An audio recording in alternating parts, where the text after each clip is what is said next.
Olá, começando mais um vídeo aqui no YouTube da Cubus Academy. No vídeo de hoje nós vamos falar sobre ferramentas para captura de erros dentro do React.js. Nós vamos ver por que utilizá-las, como configurar e que tipo de feedback ela dá pra gente quando a gente configura certinho, como ela pode ajudar a gente no dia a dia de desenvolvimento. Eu espero que você esteja empolgado e a gente se vê aí depois da vinheta. Primeiro de tudo, por que a gente tem que utilizar aí uma ferramenta para fazer a leitura dos erros que acontecem na nossa aplicação? Para isso a gente precisa pensar no dia a dia lá do ambiente de produção, onde tem centenas, milhares de pessoas utilizando a sua ferramenta. Cada uma tem um sistema operacional, um navegador diferente, uma situação específica. E quando nós utilizamos alguma dessas ferramentas para observar quando acontece erro, elas trazem detalhes que são extremamente importantes para nós.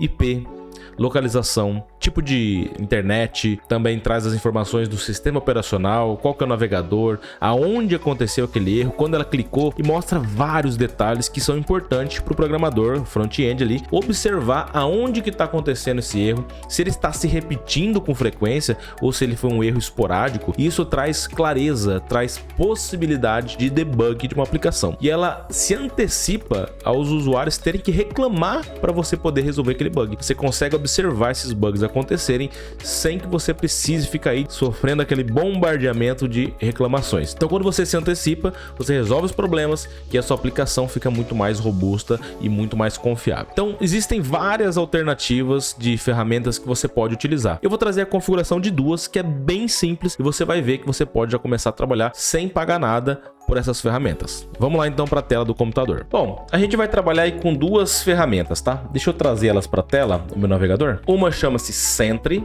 que tem um plano gratuito para você iniciar. Olha aqui, tem aqui um plano gratuito. E também o LogRocket, também tem um plano gratuito para você começar, né? Cadê em pricing? Olha só, você tem 1000 sessões por mês, os dados ficam armazenados, né, durante um mês. Então você pode escolher qualquer uma das duas aí. Eu vou começar com o Sentry, eu vou clicar aqui em Get Started e vou fazer o meu cadastro aqui. Na verdade eu vou logar com alguma conta minha do Google, New Account. Você vai fazer o seu cadastro aí.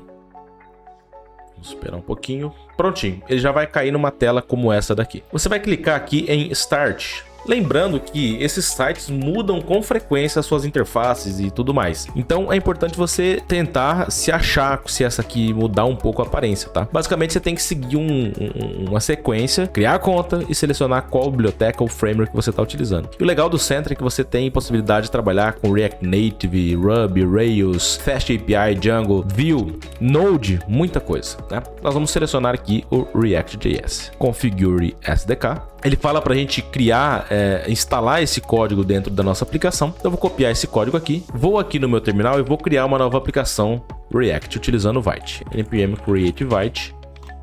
Vou colocar aqui Sentry React. React pode ser com TypeScript, cd Sentry React, npm install. Ele vai instalar todas as bibliotecas e dependências que são necessárias para o projeto inicial com Vite, né? E assim que ele fizer a instalação, a gente pode colar aquele código lá, npm install, e instalar o Sentry/React. A configuração é o de menos, é o mais simples. Essas ferramentas elas têm por objetivo serem simples de ser utilizadas, tá? Então vou dar um npm run dev e vou executar aqui no meu localhost 5173. Deixar ele no cantinho por enquanto. Ele fala que eu preciso inicializar o Sentry no meu arquivo principal, né? Então lá no index.js.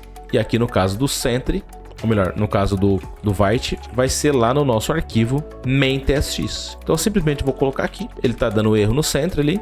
É porque esse import aqui precisa ser feito também. E vou lá. O seu Sentry já está sendo executado na aplicação. Mas e aí? Como é que faz, Daniel? Vamos prosseguir aqui. Aqui na documentação ele já mostra pra gente também um exemplo de como a gente fazer para quebrar e a gente vê o erro acontecendo. Então eu vou copiar esse erro ali. Vou vir aqui em app.txt e vou substituir esse botão aqui por esse botão que ele me deu. Basicamente é uma função que não existe, né? Então quando eu clicar, ele vai dar um erro. Vamos ver isso acontecer? Eu vou colocar o meu navegador do lado de cá e o Sentry do lado de cá. Então eu vou só inspecionar os elementos aqui para a gente visualizar. Vou colocar ele aqui embaixo. Ok, console. Cliquei. Opa, deu um erro, né? Vamos ver o que vai acontecer no Sentry. Ele já recebeu o erro. Quando eu colocar aqui em Take Me to My Error, ele vai trazer as informações daquele erro que apareceu para nós, né? Então olha só que legal. Eu posso clicar aqui em Issues, tá? Que vai estar a lista dos erros que aconteceram, né? Então F5. Aqui, ó. Método não existe. Então quando eu clicar aqui, ele vai trazer as informações de IP. Não tem problema meu IP tá aqui, porque já eu desligo o roteador e ele reseta, que o meu IP é dinâmico. O navegador que eu fiz a utilização do sistema que o erro aconteceu, qual que é o sistema operacional, e traz informações aqui, né? Por exemplo, descer aqui um pouquinho. Quando eu clicou dentro da div, num root, tenho a div app, div card, o botão que está dentro dessa div foi clicado, deu um erro que falou que o method does not exist, que é uma função, não está definido, e por isso ele deu esse erro. Então ele trouxe aqui, explodiu no Sentry essa informação. A gente pode clicar em outras abas aqui, ó. Não tem muitas informações por enquanto, mas você consegue visualizar outras abas aqui. E o mais legal é o seguinte, que ele vai trazer aqui o número de eventos que aconteceram desse tipo aqui e com quantos usuários diferentes. Uma coisa legal do Sentry é que você consegue integrar ele com o Gira, por exemplo, com o Trello, com outras ferramentas que fazem gerência de tasks, e você pode vincular e criar uma task lá e atribuir a pessoa do seu time também. Então quando você atribui a pessoa do seu time, essa pessoa vai ser notificada que teve essa situação e ele precisa corrigir esse bug, por exemplo, né? E a pessoa pode vir aqui em Resolve, que ele vai resolver esse erro ou ignorar, né? Eu posso clicar em Resolved. Quando ele tiver Resolved, ele não vai aparecer aqui nas minhas issues, né? Vamos dar outro erro aqui. Agora esse método, ele vai existir. Eu vou clicar aqui, function, method not exist. Só preciso escrever function certinho, né? E aqui eu vou fazer o seguinte. If a é igual a vou dar um throw new error. Eu vou colocar aqui deu um erro aqui. Posso apagar esse cara aqui que eu não estou utilizando, tá? Maravilha. E agora vamos testar isso aqui. Vou dar um F5 aqui para limpar esses erros, né? E vou clicar ali. Aqui no meu console já deu erro. Se eu for lá no Sentry agora e dar um F5, daqui a pouquinho ele vai aparecer aquele erro ali pra gente, tá? Opa, apareceu aqui, ó. Error. E ele trouxe novamente as informações sobre aquele erro, né?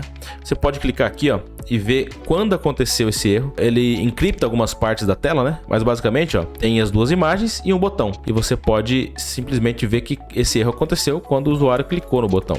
Vamos lá, deixa eu dar o play novamente. Olha só. Quando o usuário clicar no botão, que no caso o usuário sou eu, né? Vamos lá, vamos adiantar aqui pro tempo certo. Ele vai dar o erro. E ele mostra que foi aqui no app.txt que aconteceu o erro. Traz outras informações do erro aqui embaixo que você pode visualizar. E isso aqui é bem legal. Aí você tem que explorar um pouco mais da ferramenta e visualizar como que ela pode te ajudar, né? As informações vindas daqui ajudam bastante. Eu tive um problema numa empresa que eu trabalhava que dava sempre no navegador do celular do Samsung, aquele navegador padrão do Samsung. E eu precisei fazer várias adaptações para essa aplicação funcionar nesse navegador. Então sem o Sentry eu não teria conseguido resolver esse problema, né? Mas existe só o Sentry? Não, é claro que não. Um outro exemplo é o LogRocket. Então eu vou criar aqui uma conta no LogRocket, vou fazer o sign in com o Google. Aí ele vai perguntar o que você é, vou colocar que eu sou um desenvolvedor, nome do projeto, Cubus Academy Test, continuar, e vamos marcar aqui o que ele pedir pra gente. Ó, simplesmente tem que fazer essa instalação aqui do LogRocket, né? Eu vou criar aqui uma nova melhor, né? npm create vite, vou chamar aqui de LogRocket React. React, TypeScript, cd LogRocket. Eu vou rodar o npm install. Ele já vai criar para mim aqui a instalação de todas as bibliotecas necessárias para o Vite funcionar. E vou instalar o meu LogRocket. Bem rapidinho também, né? Posso fechar esse meu VS Code antigo e vou abrir o novo aqui. Volto lá no navegador. Ele fala para eu importar e executar o meu LogRocket. Eu vou clicar aqui já para Go to Dashboard. Vamos fazer isso aqui. Opa. npm run dev para ele executar. E aqui eu vou instalar no meu main testx as informações de inicialização do meu LogRocket, tá? Maravilha. Eu vou derrubar a aplicação e subir de novo, porque pode ser que precise fazer isso aí, tá? Posso fechar aqui, vou lá em app.tstx e vou criar uma função aqui nesse botão. O LogRocket já não tem aquele exemplo de como fazer dar um erro, mas a gente sabe como fazer dar um erro, né? Vou criar aqui uma função chamada sendError. Function sendError. E aqui eu vou colocar if a é igual a, se for, eu dou um throw new error. Deu erro aqui. Maravilha. Posso minimizar aqui. Eu vou dar esse F5. Eu vou vir aqui no meu LogRocket, nessa dashboard, né? E ele me mostra aqui, ó. Eu tô dentro do projeto Cobus Academy Test. Eu posso clicar aqui em Issues. Nesse momento eu acho que ele vai exibir alguns de exemplo aqui pra gente. Não sei, deixa eu ver. Enquanto ele vai carregando ali, eu já vou fazer dar o erro aqui pra gente ver. Cliquei. Deu erro. Deu erro aqui. Deixa eu ver se tá no sandbox. Deixa eu atualizar. Teoricamente era para estar dentro desse Cobus Academy. Eu acho que vai ser esse erro aqui, tá? Ele está em LogRocket. Tá em Home. Quando eu clicar em Home, Anonymous User, clicando aqui. Isso, clicando ali naquele nome. Perfeito. Olha só que interessante. Ele mostra para mim que quando as alterações que eu fiz ali, né? Quando eu cliquei, olha só, ele mostra até o mouse do usuário navegando. Quando eu clicar, ele vai estourar o erro, né? Então, talvez ele mostre nesse pontinho vermelho aqui a falha. Olha só. Cliquei, deu erro. Então isso aqui é bem legal também. Ele vai ter várias informações. Tem informações de performance. Tem a parte do view da DOM. Traz aqui possibilidades da gente dar play, visualizar mais informações em velocidade diferente. Traz informações de localização, detalhes da sessão, né? Então todas essas ferramentas aqui tem a possibilidade da gente ter muito mais assertividade sobre do que está acontecendo com a gente, né? Aqui em Issues, eu acho que é um pouquinho diferente. Eu não tenho certeza de como utiliza, mas basicamente aqui na Home ele vai trazer todos os bugs que acontecerem dentro da sua ferramenta, tá? Eu espero que você tenha gostado desse conteúdo. Explore aí outras ferramentas também, além do Sentry, do LogRocket, para você aprender a utilizar as ferramentas ao seu favor. É importante nós que somos programadores conseguir encontrar os erros antes que a gente tenha que ouvir reclamação de um cliente. Isso é de suma importância para o bom desenvolvimento e para o crescimento de uma aplicação. Deixa aqui nos comentários que tipo de conteúdo você gostaria de ver também para front-end e a gente se vê aí numa próxima oportunidade.